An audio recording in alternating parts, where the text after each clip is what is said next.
of schools like Camden High.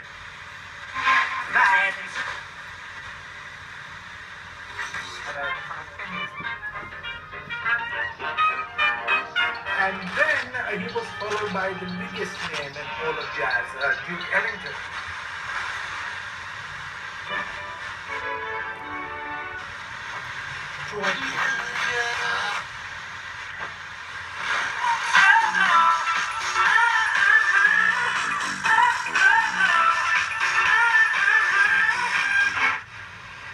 Which will, again, the Christ the Redeemer of most kids.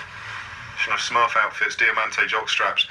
And what was the other element of that little hat trick? I can't remember, but judging by some of the reaction on Twitter to that, when I tell you that the next hour will be funnier than this hour, perhaps I'm